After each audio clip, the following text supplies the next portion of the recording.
everything is made up of atoms and molecules. And all those things are made up of charged particles that only exist by the probability of being in a certain place at a certain time. Because of that oscillation, they have vibration. So vibration is really the core component of everything that everybody has ever experienced.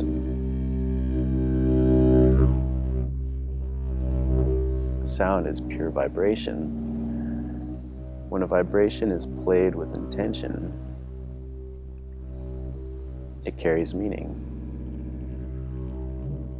And so, if vibration connects everything in the world and in the universe, it seems to me that playing sound with intention holds everything together. Music is a universal language.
I noticed a patch of really thick bamboo that was growing on the bike path, kind of near my school. This was, I think, in 5th grade, 4th grade. And I had my little pocket knife with a little camping saw and cut down like a 25-foot tall piece of bamboo and dragged it home on my bike. And my parents like, "What is he doing with that thing?" And of course, I was like, "Oh, I'm gonna make a didgeridoo."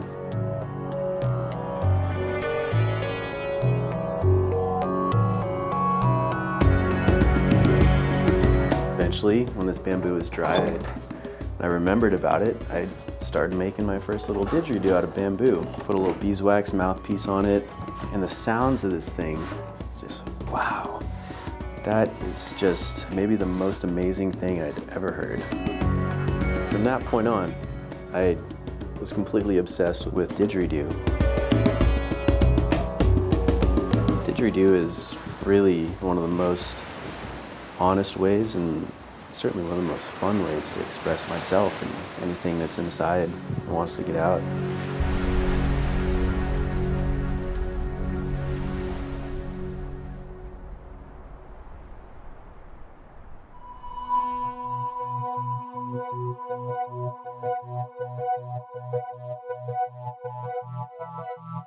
And when I heard that didgeridoo for the first time, there was just a feeling that went along with that sound. I could almost feel a certain part of my mind opening up. One of my first perspective shifting experiences in my life. So I made a second one, eventually a third one, each time refining my understanding of the instrument. I have now been building and playing didgeridoo full-time for about 3 years. I've made over 50 didgeridoos using a variety of different materials and techniques. What began with open mic nights and cell phone videos has blossomed into music festivals, farmers markets, and the chance to travel the world with a self-made instrument strapped to my back. 8 years ago, before the didgeridoo was a vital part of my life, I had the opportunity to visit India and Nepal with my friend and filmmaker Brandon Ketcher. We explored the ancient city of Varanasi and climbed to the 18,000-foot Everest Base Camp. During the trip, I experienced an amazing variety of musical styles and instruments. Although I did not speak Hindi or Nepali, I realized that playing music transcended these barriers, potentially giving me the ability to have a conversation that would be impossible otherwise. When Brandon and I decided to pursue another film together, we couldn't think of a better location to study music as a universal language.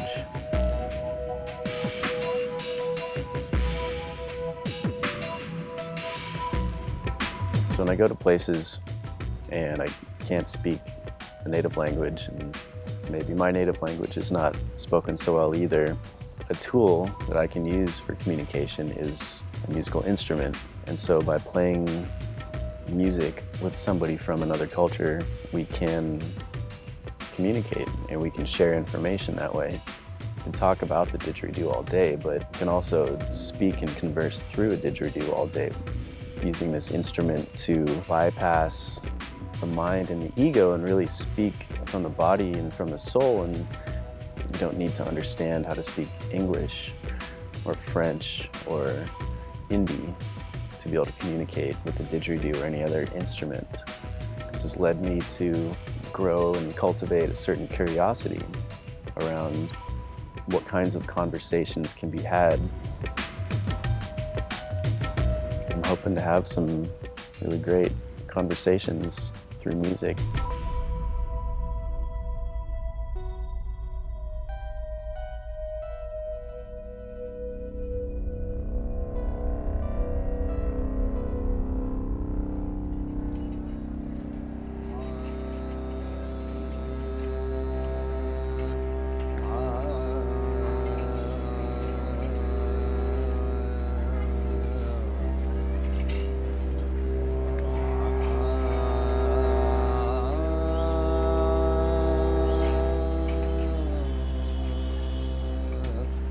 After 30 hours on a plane and another 12 on a train, we finally arrived in Varanasi, India.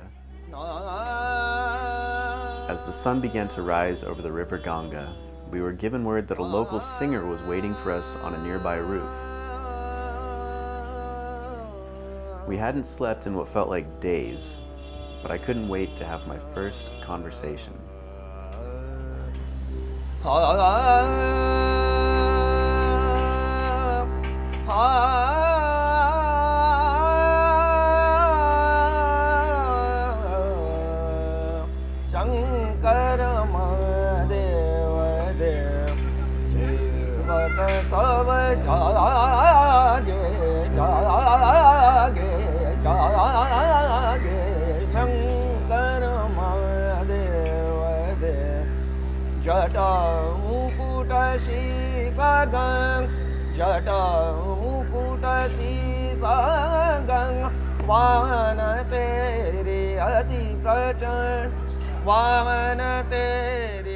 Varanasi is a wonderful city. Really, I'm happy to be back here. Varanasi is one of the oldest continuously inhabited cities in the world. It is also a very holy place for the Hindus. The culture here is simply staggering. I love all the colors and the textures and all the flavors. There was no better place to begin our journey.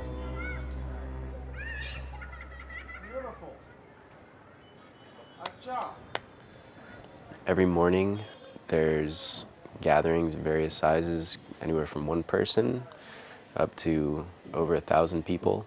They sing into the morning, sing to welcome in Mother Ganga. And every evening, there's singing to thank and say goodnight to the river. Every single morning and every single night this happens.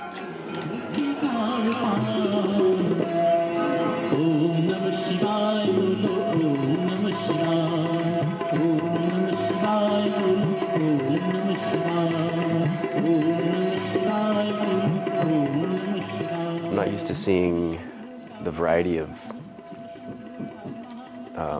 intercity wildlife. There's cows, there's bulls, there's water buffalo, there's monkeys, there's chipmunks, there's mice, there's lots of dogs, goats. Each of these groups of animals kind of have their own little empire within the city that they exist in. So like, and the people are just kind of another body of beings. I'm not used to seeing cows just eat trash or watch cows eat things coming out of other cows. There's certainly a variety of smells. Smells can either be very bright and colorful and delicious or spicy. It can also be quite repulsive. We got connected with a music school that Brandon and I took classical music lessons at 8 years ago when we were here with the sitar and the tablas. And the two guys that run the music school, I think are brothers, are still there, and they've grown up a little bit as well, so it's kind of fun to see them again.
Sitar player and the tabla player, both very talented.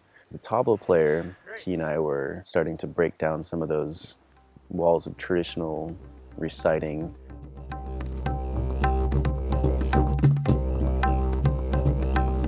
I've noticed sometimes while jamming with musicians, you might start to lock gaze with each other. There's some sort of body language connection that develops, and through that, you're also starting to give cues as to what's happening with and what's going to happen with the music.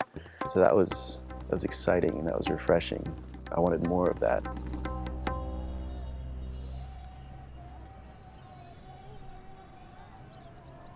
Most of us predominantly live in the visual world.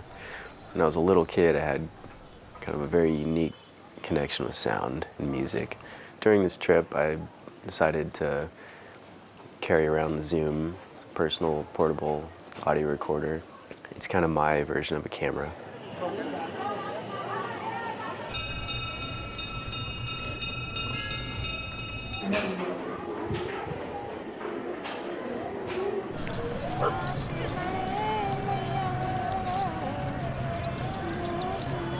By focusing on the audio, even if it's just kind of ambient noise or ambient cacophony of sounds, every place that you could possibly go has a rich palette of auditory textures that are worth playing with.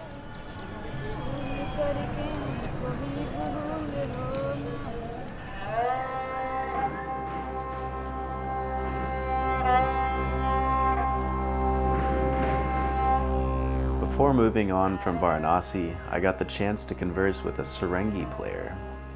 The sarangi is kind of like an Indian version of a violin, but it also includes a set of sympathetic strings. They produce a drone-like sound, similar to that of a sitar.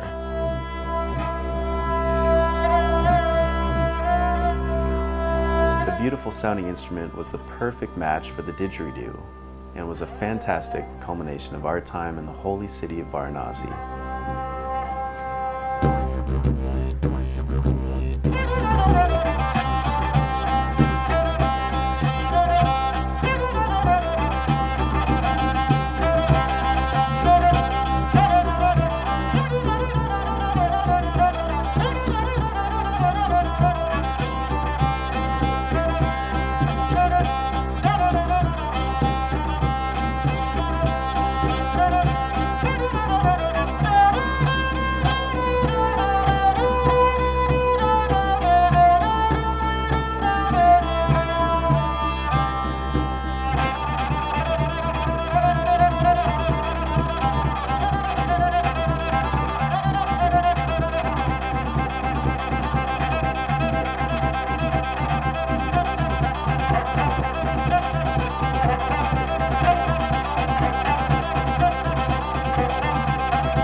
I was always fascinated by the didgeridoo, but for a long time I never put much energy into it. And then finally, I was sitting in an ayahuasca ceremony.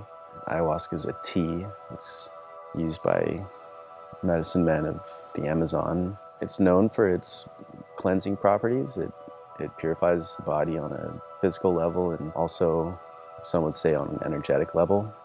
I was sitting in this ceremony one night, and the person who was guiding this journey, this visionary journey, had set a didgeridoo next to my seat because he knew that I played. And at one point, I was having a very difficult time, and he leaned over and whispered into my ear, "If you have any interest in working with this path, practice moving your focus from your experience, your overwhelming experience, to a musical experience. Try playing your way through this."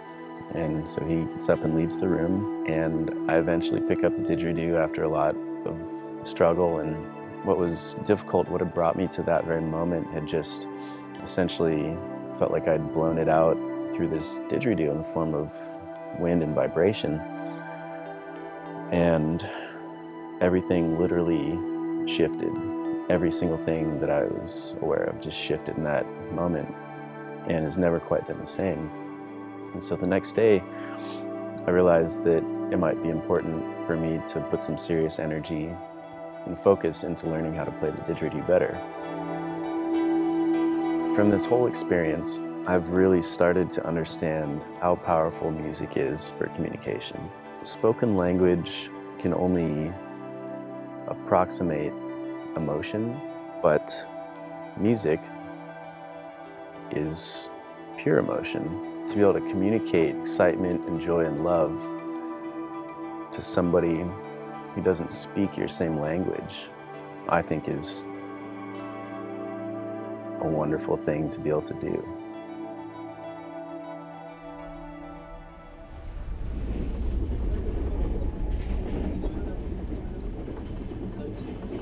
Been on this train for about 12 hours. It's running about 10 hours late by the time we got on it. So, oh my God. So, You smell burnt rubber. when's the last time you changed your clothes? It is wonderful. There was a guy in a sleeper car just across the aisle from us, and I don't remember what he was playing, some music on his phone or something. I went over to this guy and asked if he could just turn the volume down for, 5 minutes or something. We finished our interview, and I say, hey, thanks a lot. You can turn it back on now. That's fine. He went and grabbed one of his friends further down the train who spoke a little bit of English, and he didn't quite translate it as well. So he went and grabbed another friend. So eventually there's this cluster of people, and it was kind of comical.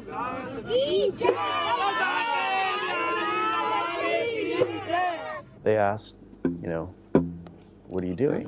Why are you in India?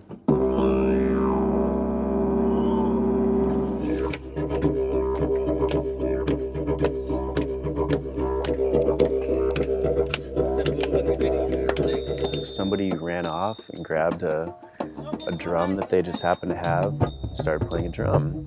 And then I started playing some didge with their drum. We kind of came to the mutual conclusion that is a language that we can communicate through. From then on, it ensued of dancing and kind of getting wild in that train car for about a half hour.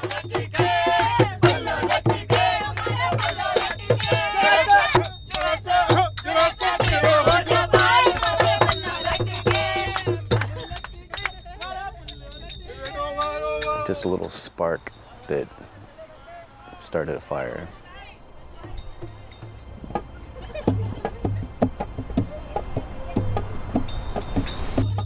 After another 10 hours on the train, we arrived in Rishikesh, which sits at the foot of the Himalayas in one of the most northern parts of India.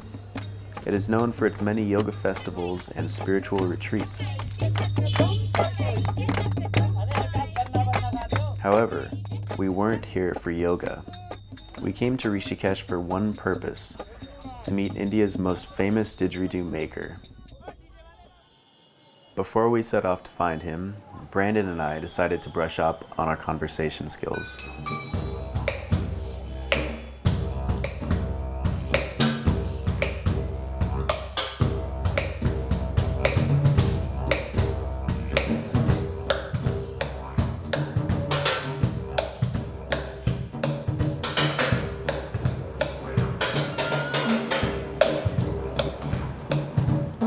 Finding Mukesh was not easy.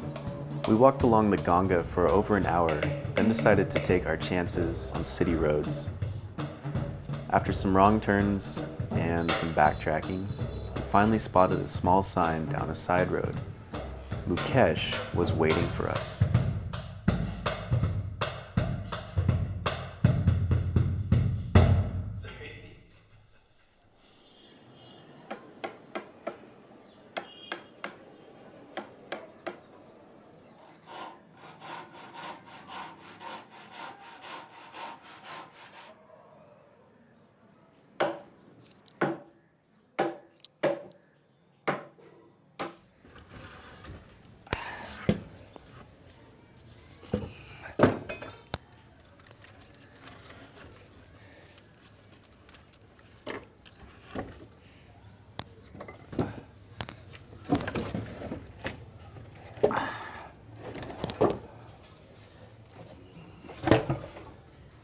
See this didgeridoo.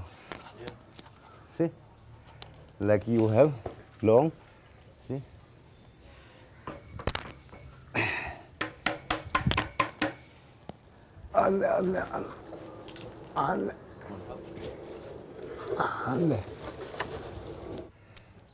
Yeah. This I love piece.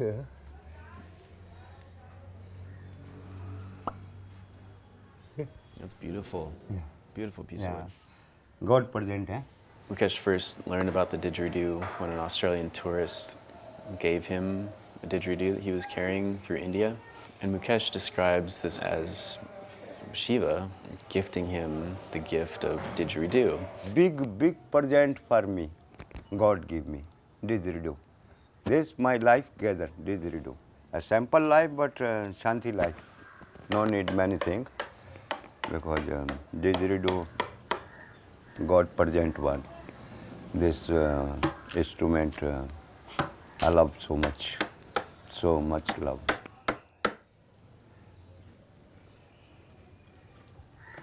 Didgeridoo give me food, didgeridoo give me everything, give love, give friendship, make all the world chain, make all the world gather.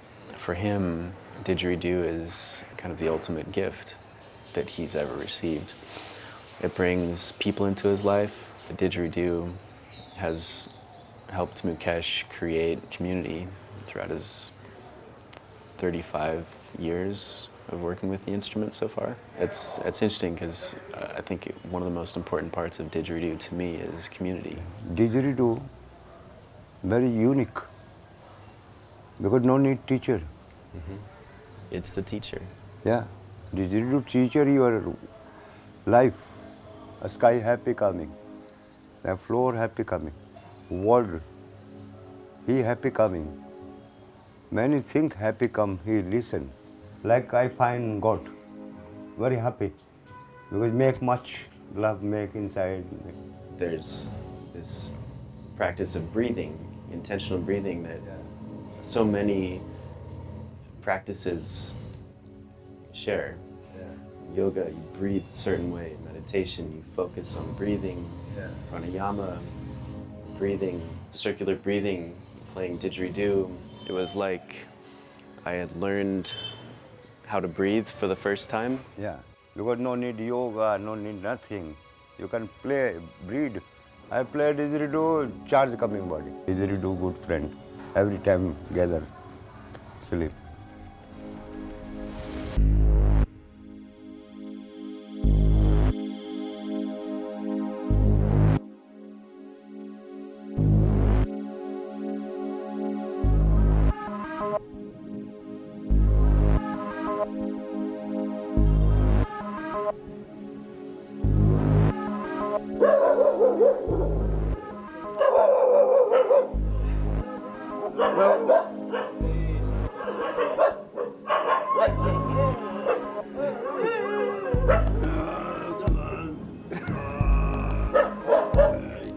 Several days later, we went back to his shop, and he had set up a few things for us to go see and do with him.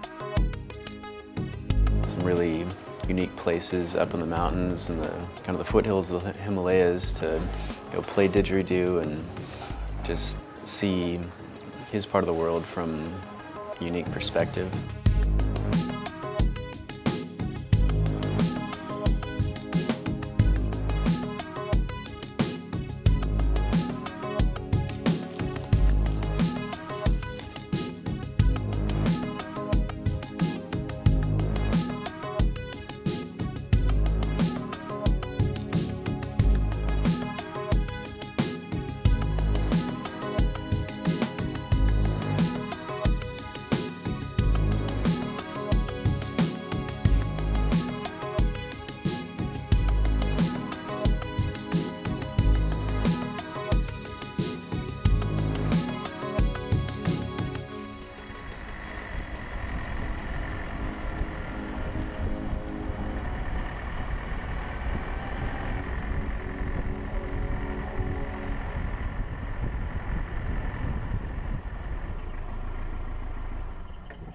Mukesh told us that he wanted to bring us to a cave up in the mountains.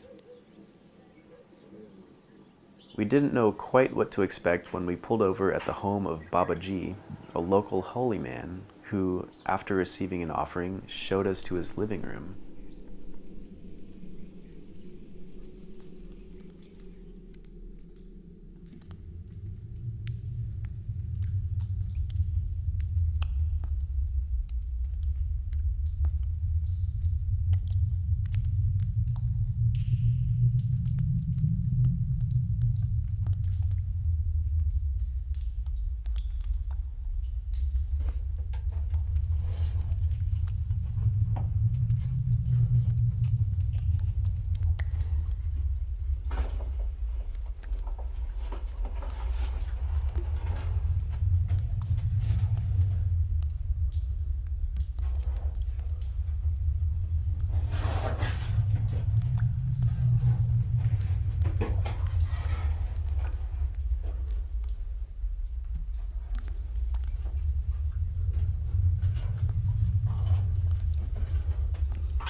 Our final stop was Mukesh's mountain home, his own piece of paradise.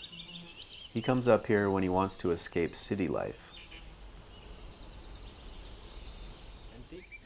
After you make that very precise, that you know sea line after. After enjoying a home-cooked dinner, Mukesh said that he wanted to show us his favorite spot to play didgeridoo.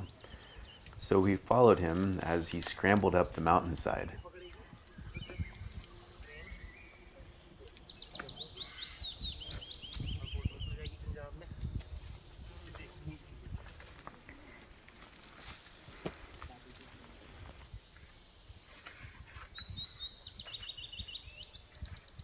So Mukesh, he's actually pretty easy to communicate with through English, but it's certainly more interesting to communicate through the didgeridoo.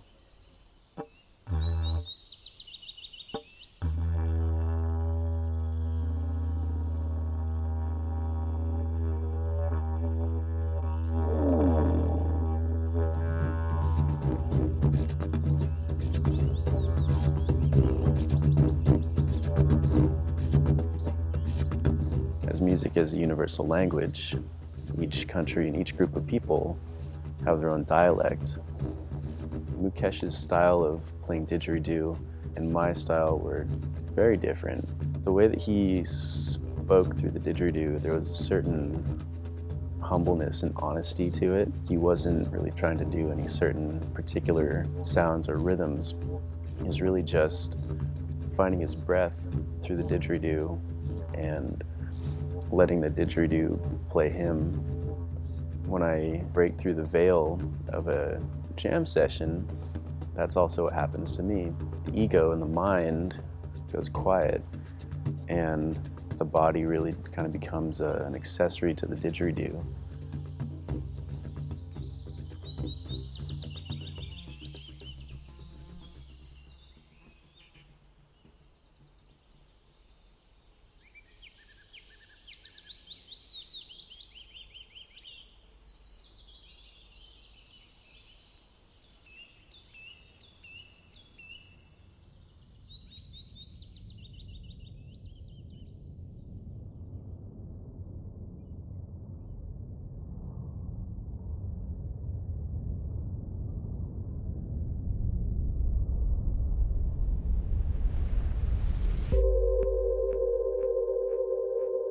Learning a language from infancy, at first you'll learn the basics of a language, fundamental words, then you might learn more words and eventually how those can be structured into sentences or phrases.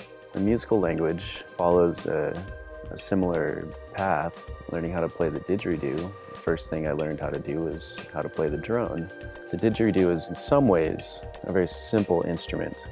It's a hollow tube. There's no keys or notes or anything. So everything that you play on the didgeridoo comes from you. And it really is a full body instrument. It's not just that you're changing your lips and your tongue, but the shape of your mouth inside, the shape of your throat, your lungs, different postures. Didgeridoo really requires use of your entire body from your head to your toes to play over the full spectrum of its colors. Language is constantly evolving. There's ways that you're supposed to speak, and then there's ways that you might choose to speak. Classical music, there's ways that you're supposed to use these instruments and play them. And over time, this changes. The didgeridoos that I make are not made traditionally at all. They're very much contemporary instruments. Playing the didgeridoo in new ways that are not traditional, I think it's beautiful for the instrument, because why limit the potential for anything?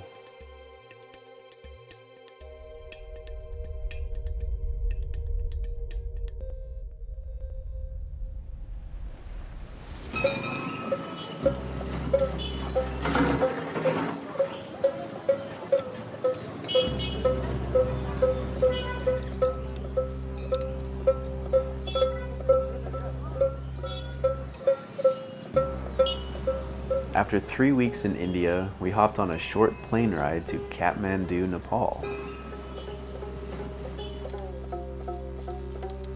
The country is still reeling from a devastating earthquake 1 year ago. Many of the landmarks we filmed on our last trip were now just piles of rubble, and the area was still experiencing sizable aftershocks. But the Nepalese people have bounced back. The joy and friendliness we remembered was still alive.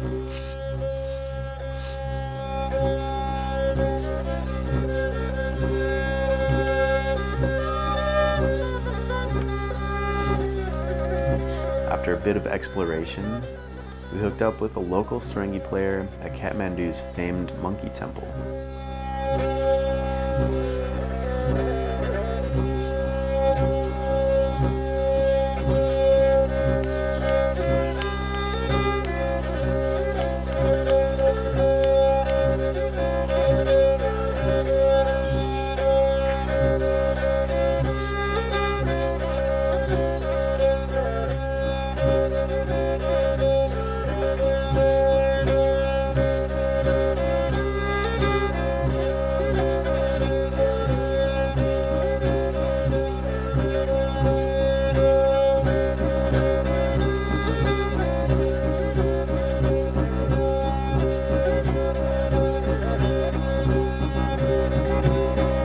The Nepalese Sarangi is a very different instrument than the classical Indian Sarangi we played with just a few weeks ago.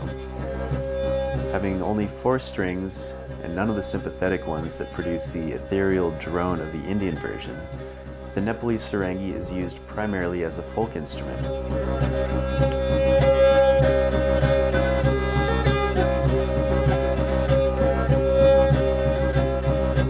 It was very exciting getting to play with both versions, having 2 entirely different conversations.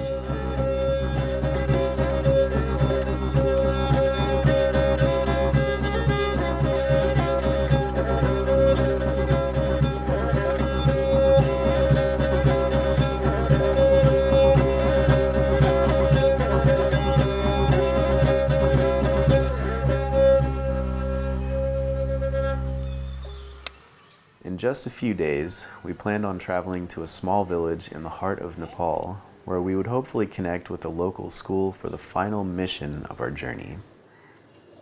But until then, we had some time to kill, so we immersed ourselves in the local flavors.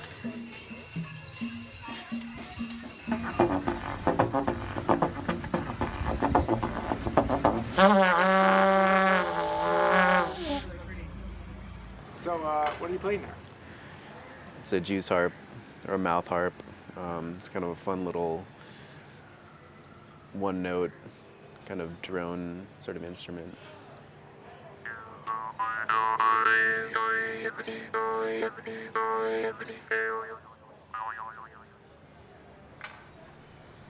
That's what it is. The day before we left, we got to experience Holi, the Hindu festival of colors. We were totally unprepared for what would ensue.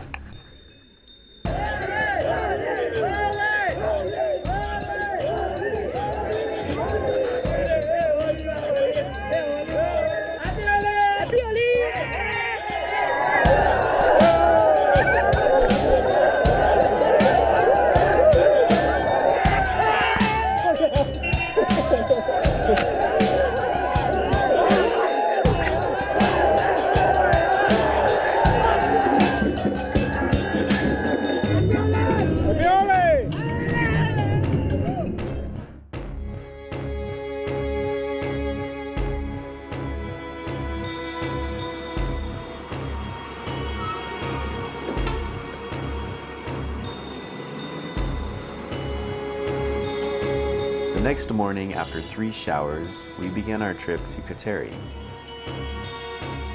We were told this would be a 5-hour drive.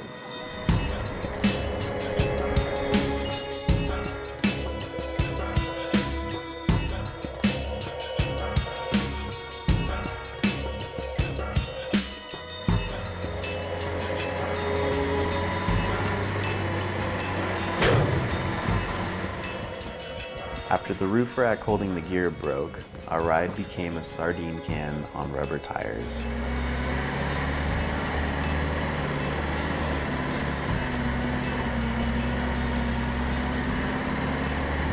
the clutch is going on?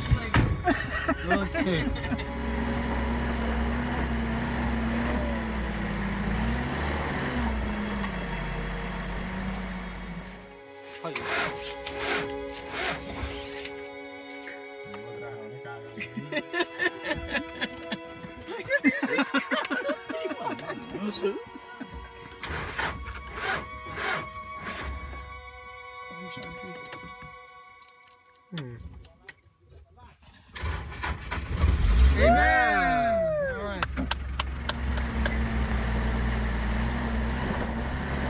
The sun had set by the time we arrived in the village. We settled down for the night just as the first storm of the season loomed overhead. We could only hope that it would wash away the smoky haze that envelops Nepal for much of the year.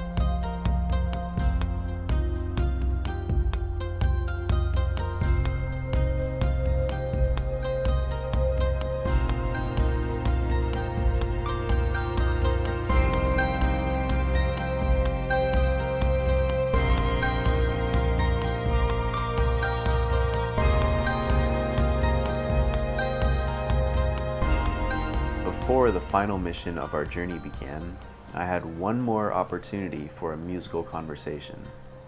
Hadi, our guide, introduced us to his niece, a young aspiring singer.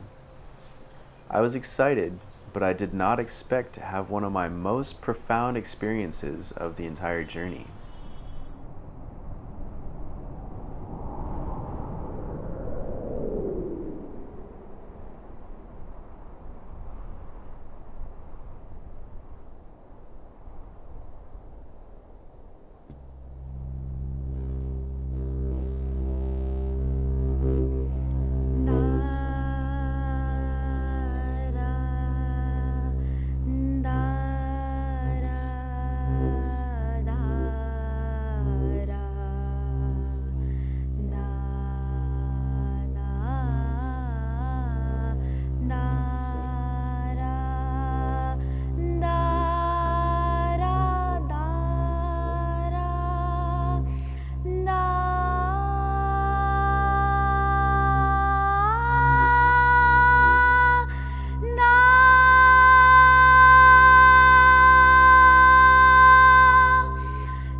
The next day, we visited the village's local handyman to procure tools and materials.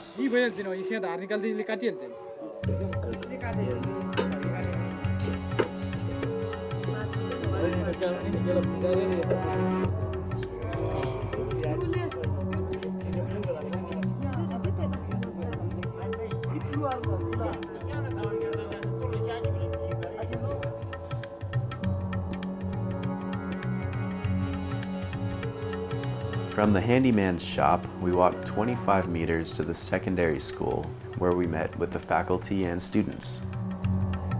About 500 students walk to school every morning from as far as 5 kilometers away. Much of the school is destroyed in the earthquake, but classes have continued in temporary shelters while new structures are being built.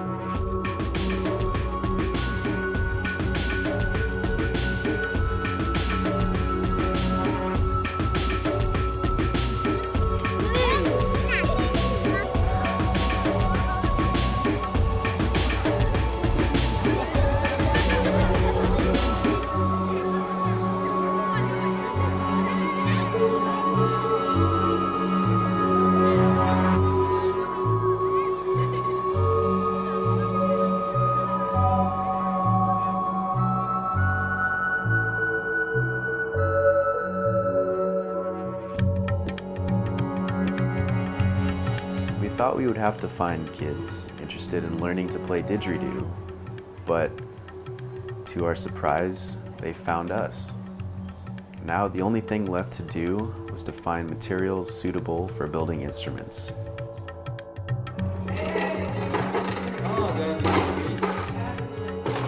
Bamboo is great for a beginner didgeridoo. It's basically a didgeridoo it's got these nodes all the way down. What you have to do is just punch them out, clean them up, form a mouthpiece, and you have essentially something that works like a didgeridoo and kind of sounds like it. I guess this is the first lesson, Noah. I guess.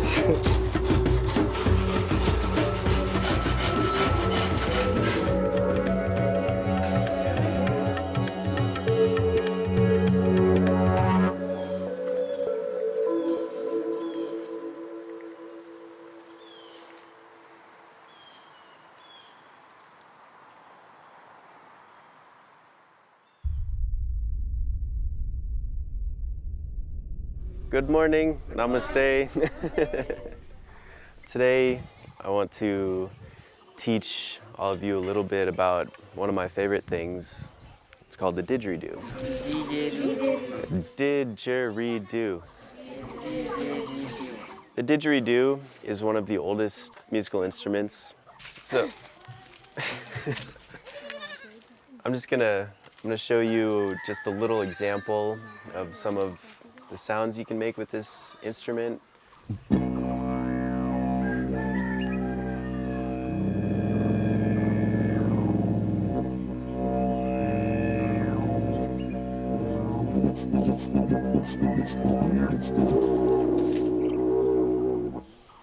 I've fallen in love with this instrument. It's one of my favorite things to make and play. Let's go, come on.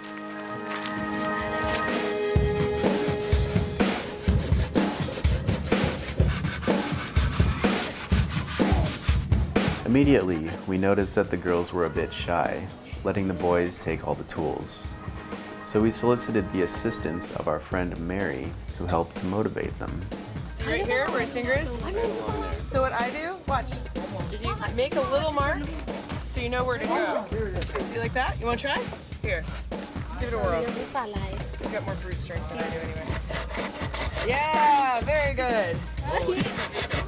And suddenly, all of the students were making their own didgeridoos. Very good.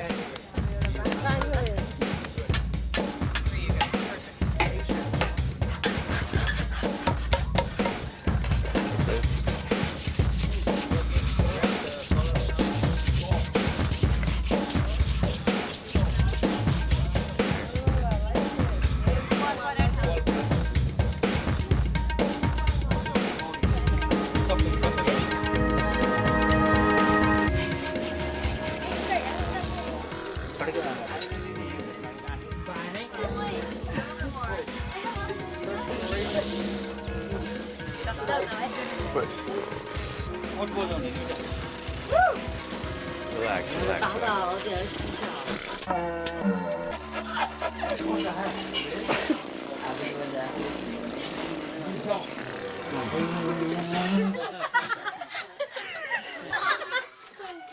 By the end of the class, every single kid had a nice drone, good sound. A couple of them were just begging me to teach them rhythms. It There was two girls that I was having a hard time showing them how to shape their embouchure to get a clear sound. It was only body language and kind of sign language that we were using. At a certain point, I think it doesn't even matter what words you use, you just kind of have to point and show what's happening. Kids went away for lunch, came back, and all of a sudden, these two girls were just blaring these fat drones. It was great. It was kind of like Christmas for me. Didgeridoo? Didgeridoo. Didgeridoo. There's two boys in particular, Raymond and Rocky.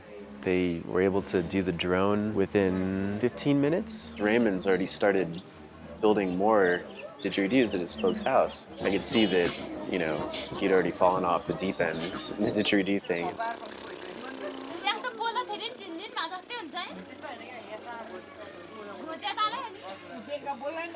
Try this one.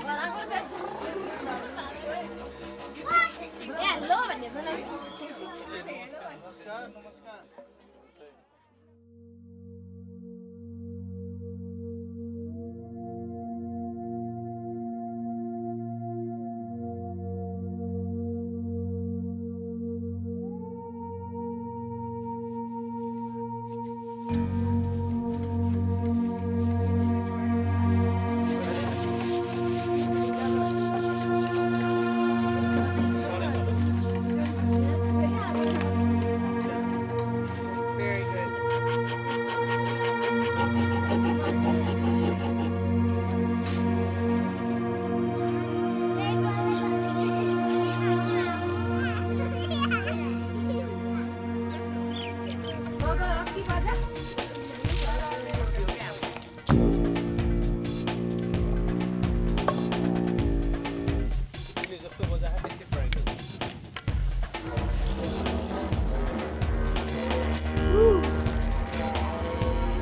All right. All right. Wonderful. How about this?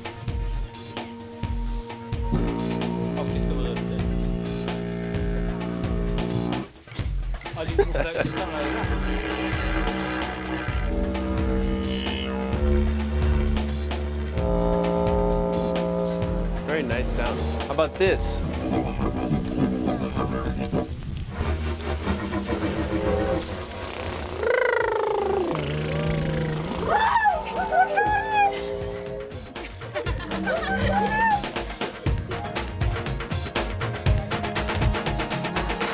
Anybody? Thank you. This was fun for me to look back on the first Didge that I made, showing kids how to do this for their first didgeridoo experience and reflecting back on mine. And I remember back to maybe the first time I'd made a didgeridoo or been that inspired to create something. Every teacher's dream, which is to be met with just pure inspiration.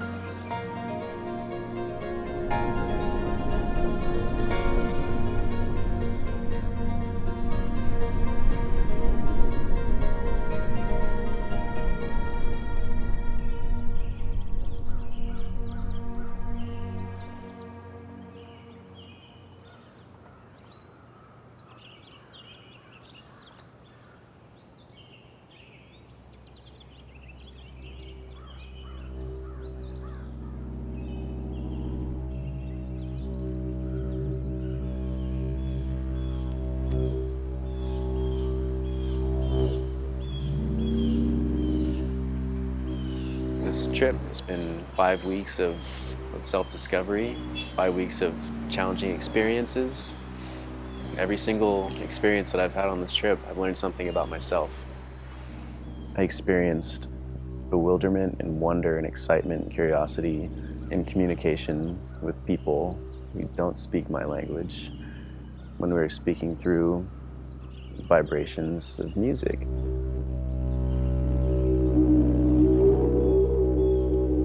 I just have to wonder if the whole purpose of this for me is learning how to communicate what's truly inside.